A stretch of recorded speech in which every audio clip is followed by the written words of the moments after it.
Rob Bertholf here with an important update and the final prophecy.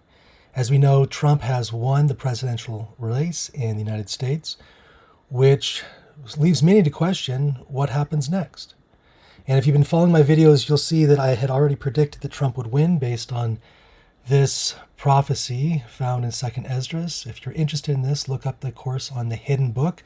There's a 3-part series on this. And what this predicted is that now we saw Trump's in office. What it predicts is that the next 2 presidents will be assassinated or impeached.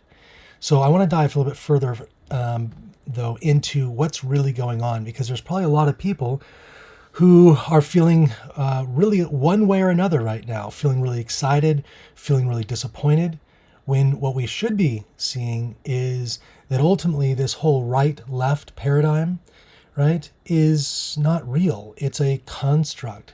We learned about this idea of the Hegelian dialectic and how the dialectic, one of its core principles, is the unity of opposites. And if we're able to move people into one camp or the other, we're able to push these extremes, then people are more easily able to be controlled. And so again, what I want to point out is, if you haven't watched this video, go watch the one saying Hegelian dialectic, are we being controlled?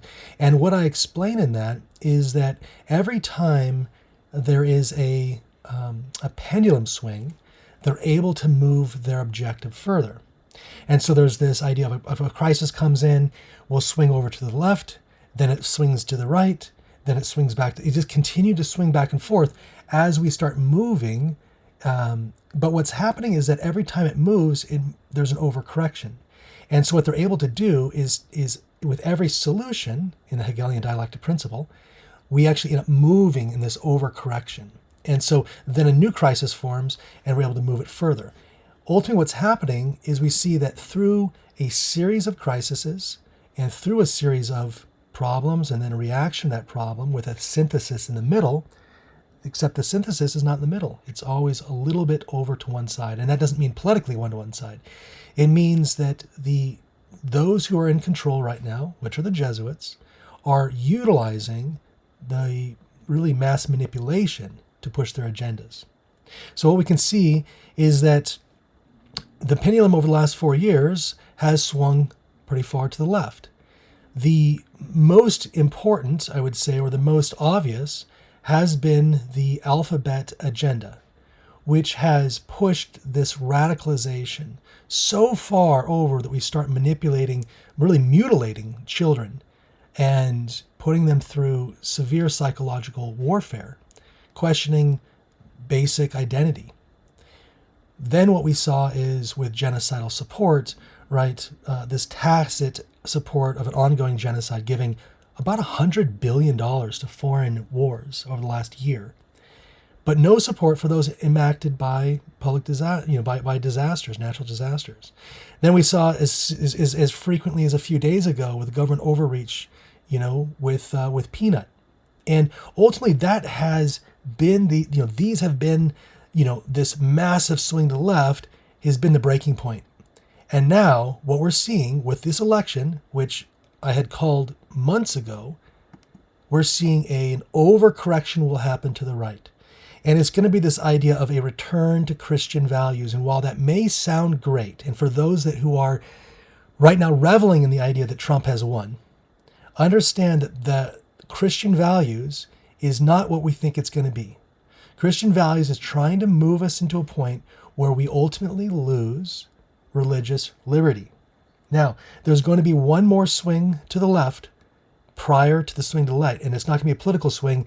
Ultimately, what's going to happen is there will be an assassination in the next couple years of President Trump, and this will then cause a civil war, which will then fully overcorrect into a need for unity, a need for healing, resulting in a unified Sunday worship or a national Sunday law. And so what we'll see here is that this Jesuit and papal agenda of wanting to go back and reclaim the Protestant Reformation. If you haven't watched my videos, I just put out, just over the last week, I put out 2 videos on the Protestant Reformation and an understanding of really what that came down to and how the Counter-Reformation has formed these political parties. The Counter-Reformation has formed the educational institution that has been ultimately hijacking our children's future by removing any sort of practical skills and making them just clones in these industrial complexes. And the goal in this is to move to Sunday worship. Now you may say, Rob, that sounds crazy. Yes, but I will sound less and less crazier over the years. I promise you. Years ago, I sounded like a madman, and now I'm starting to sound sane. So if you just hang with me, about another year, I'm going to look like the sanest person on earth. This is where things are going. We're moving towards a Sunday worship. Okay? So what do we know timeline-wise? And this is the important part of the prophecy. If you don't know what I'm talking about, go watch my 3-part series on the hidden book. Ultimately, what we're going to find is that Trump will be assassinated, and then the next in command, which would be Vance, will be assassinated or impeached. What the prophecy says that they will be cut short. And so what that means is their length of the presidency this presidency will be shorter than the previous. So Biden didn't actually finish a full term. We saw how he was, while he's still technically the president right now, there's no mental capacity right now for Biden. So we see he's not actually, his staff is actually running the country right now. And so Biden did not complete ultimately really even a full term. But technically he will complete a full term. But knowing that Trump will not go as far as Biden did. So Trump must be in office less than Biden was. Then Vance will be in office less than Biden was. So to put this into perspective, if Trump lasts for 2 years, then Vance will last less than 2 years. And after Vance's assassination, assuming it will be Vance that takes over for Trump, obviously, that's the assumption, then the Civil War comes. So that would mean then it would be earlier than if Trump lasts 2 years, then Vance has to last less than 2 years. So that could be 2028, 2029 before he is assassinated, which then brings in 2 feathers. Using the prophecy, there'll be 2 feathers at once. 2 feathers meaning 2 presidencies at once. That'll be the urban and the rural, the right and the left. And then the National Sunday Law. Now, if Trump only lasts for 1 year, then there's less than 1 year until the Sunday Law. So all we have to look at, right? We have to just understand when Trump is assassinated or impeached, either one. The prophecy doesn't say, it just says he'll be cut short. When Trump is assassinated, then we have less than that time period until the Civil War. Which means, if we understand the timing of this, we'll have less than that time period until the National Sunday Law. Which means that if we understand that if Trump lasts 6 months, then we've got 6 months. Less than 6 months left. It could be 3 months, it could be 2 months. But it will not be longer than that. And that gives us a very clear understanding of, do we want to make some last minute plans to maybe get out before the Civil War comes? My recommendation is that you think about that now. But ultimately understand in a prophetic sense that, utilizing this prophecy, that the papacy that the last 2 feathers will seem to reign simultaneously. The papacy will step in, pluck those feathers out, and rule in his place, which means that it's likely the same year or the same time frame that the Civil War happens is the same time frame that the National Sunday Law happens, because it says that they will think to reign but won't. So why do we want to know that? Well, the National Sunday Law ultimately is an indicator just prior to the close of probation, which means that at that point we would need to have fully made up our minds, fully made up our hearts, right? We read that the National Sunday Law, which is the great issue that is so near at hand, will weed out those whom God has not appointed. And this is called the shaking. And I'm going to be doing a video on this next. The shaking will be weeding out those who are not fully converted in the heart. We read that the National Sunday Law, right, when the decree goes forth, the stamp is impressed. So after the National Sunday Law, will be the close of probation, will be the sealing, the beginning of the sealing of God's people. Okay? We read that the Lord has shown me clearly that the image of the beast will be formed before probation closes, for it is to be a great test of the people by which their eternity may be decided. Now, I'll be getting further in this in my course on the sealing, on my video on the sealing, but understand that the sealing and the shaking, happen at the same time, which happens shortly after the Sunday law, and that the close of probation will start in the house of the Lord. So it'll start with those who have the most light, and then work its way outward to those who have the least amount of light. This is why it's so important to understand the difference between the Revelation 14 and Revelation 18. Revelation 18, and I'll be doing a video on this shortly, Revelation 18 will be showing the loud cry, which are those that are now have been sealed and are demonstrating the character of Christ. But again, the national Sunday law, right, this decree enforcing the institutes of the papacy in violation of the law of God, the United States will disconnect herself fully from righteousness. When Protestantism, when there's apostate Protestantism, still holding on to the Sunday law and other false doctrines, shall stretch her hand across the gulf to grasp the hand of Roman power. When Protestantism fully lets go of the protest. This is why I have 2 videos this week on the protest. When Protestantism lets go of the protest and fully assimilates back into the power of Rome, right? Then the Constitution, as a protest Republican government, shall make a provision for the propagation of papal falsehood, so that the Constitution will be changed, the day of worship will be instituted. We'll know that the time has come. So the question then is, well, what do we do to prepare? Right? There's a lot of people that said, well, if Trump's ever elected, I'm leaving the United States, right? And by the way, if you know me, you'll know that that was my sentiment years ago. It's just interesting how, the Democrats lost this by losing their base. I mean, if you knew how staunch of a Democrat I was, not just 5, 6, 8 years ago, I don't know how many, 7 years ago, you'll see, and how many people have been leaving that party. The point simply is, and again, this is not about political, because I left the party to be apolitical, not to be in favor of Trump. But what I'm pointing out is there's a lot of people that say, well, I want to leave the United States if Trump's president. Well, maybe that's a good idea. And here's why. Jones, who had just fought off the Blair Act, which was a Sunday law in the Senate, says the day is coming when every Seventh-day Adventist in the United States would give everything they has, and his life is almost, if he could be out of the United States. Let me say that again. I'm speaking now something that interests every Seventh-day Adventist. The day is coming, which is not far off, when every Seventh-day Adventist will wish the depths of his soul that he were out of the United States. And they will condemn themselves that they did not go to the United States when they had the chance, meaning that they will not have the chance to leave at a certain point. When you hear about this idea of closed borders by Trump, yeah, it's going to be closed borders for everybody, in and out. But let's read more, because that quote, I've shared that quote a lot, but I want to share a little more context behind that quote. And the context behind it is, let's go to the next paragraph. God set in this country, the United States, as a light of the world. Right? Since these principles have been cast away, the nation has descended from its high place. And it goes on to say, enter not into the United States, and those that are in it get out. And this is God's call to the Seventh-day Adventists to get out, to cut loose, to sell, to leave. For the day is coming when you will not be able to leave. That's a powerful quote.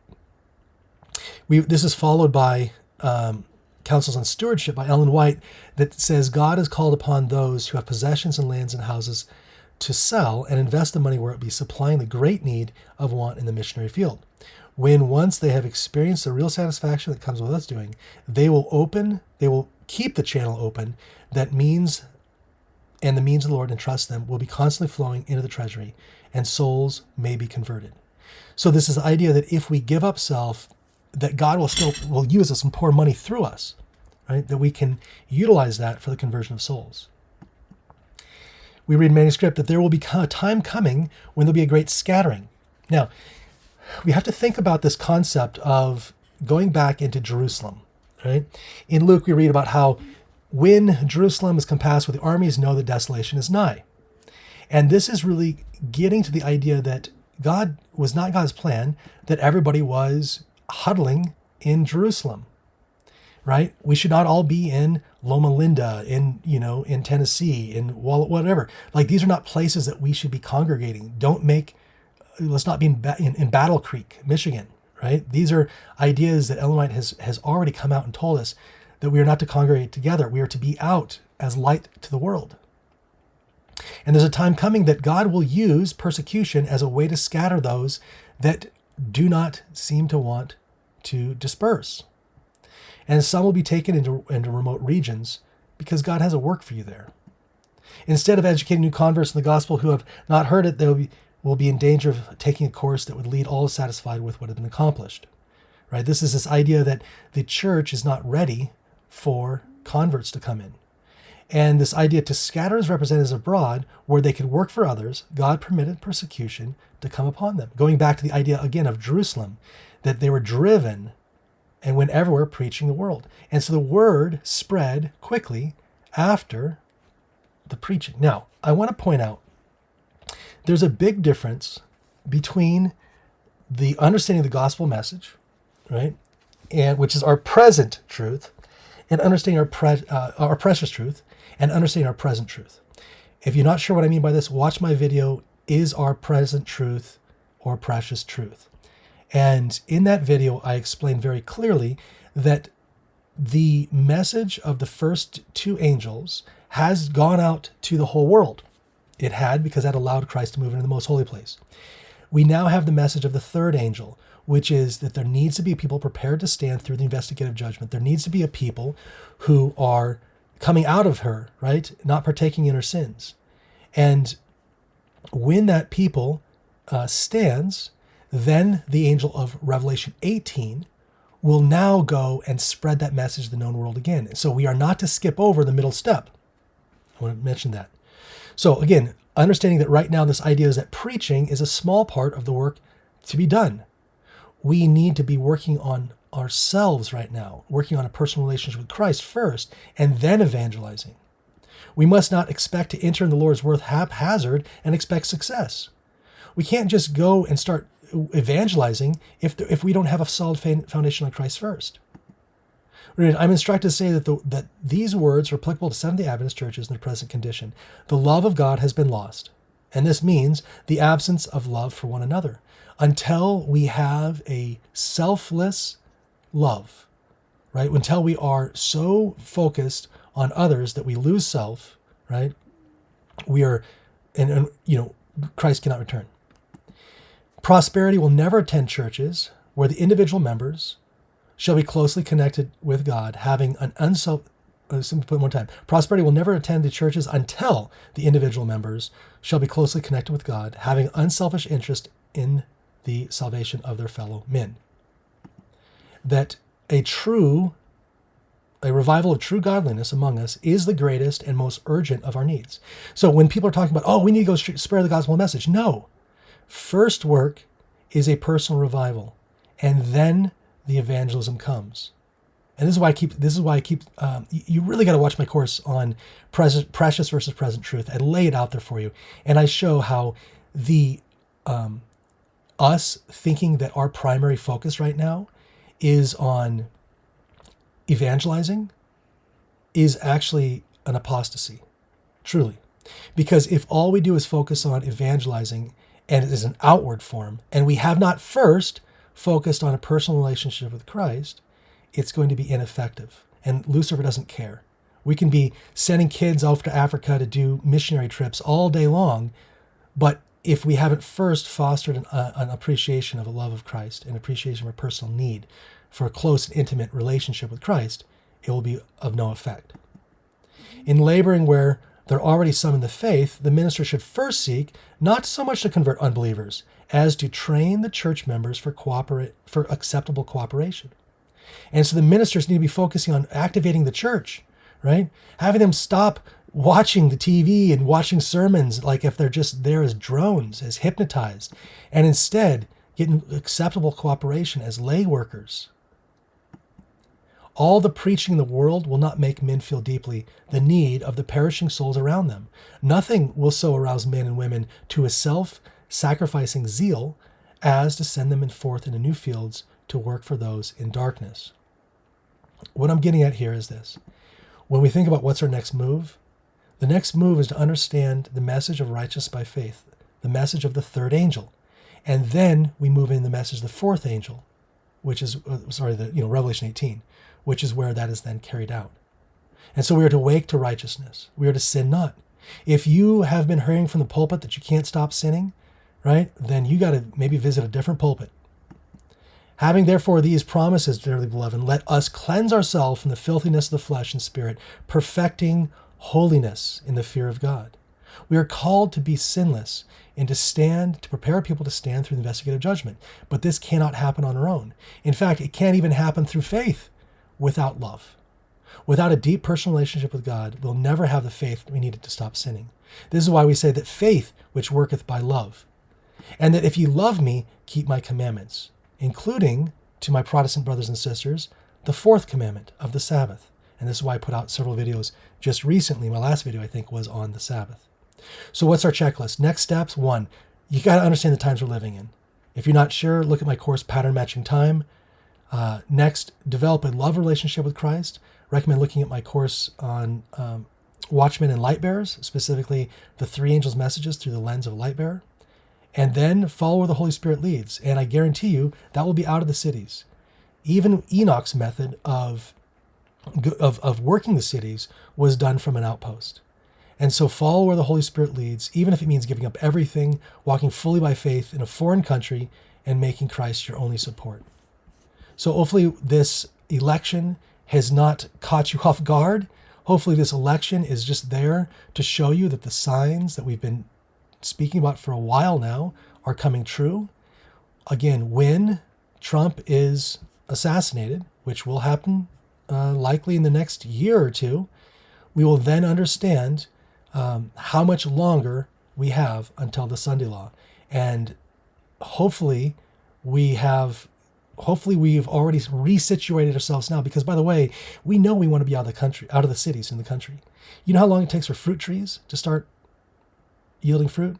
Do you know how long it takes for, to put a garden in place? Guys, you don't want to wait until you need the garden in order to start gardening. You got to get out of the cities now. Get your gardens planted. Start learning skills about how to build your own house. Construct a very small cabin, right? Learn the skills. Gain more confidence. Build something larger. Start understanding you've got to get off the supply chains of these Babylonian industrial complexes. Start growing your own food, right? Start training yourself and your children to think like entrepreneurs, to understand how to start solving problems. Right? But most importantly is a love relationship with Christ and building that. What we also see, again, is that, there's going to be a civil war coming. We're very clear with that. The question is, where do you want to be when it starts? And so my recommendation to you is go on a mad campaign of letting your neighbors know, the gospel message, and, pray to figure out if God has another place for you in a foreign country where you can then share the message. You're not going to want to be inside the United States when the Civil War comes. Also, yes, you're not going to be able to escape the Sunday law. It will be not national, it will be international.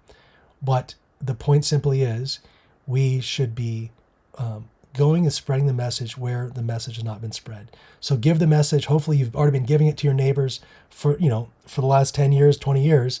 But if not, give it now and see where God can lead you after the message has been given. May God guide you.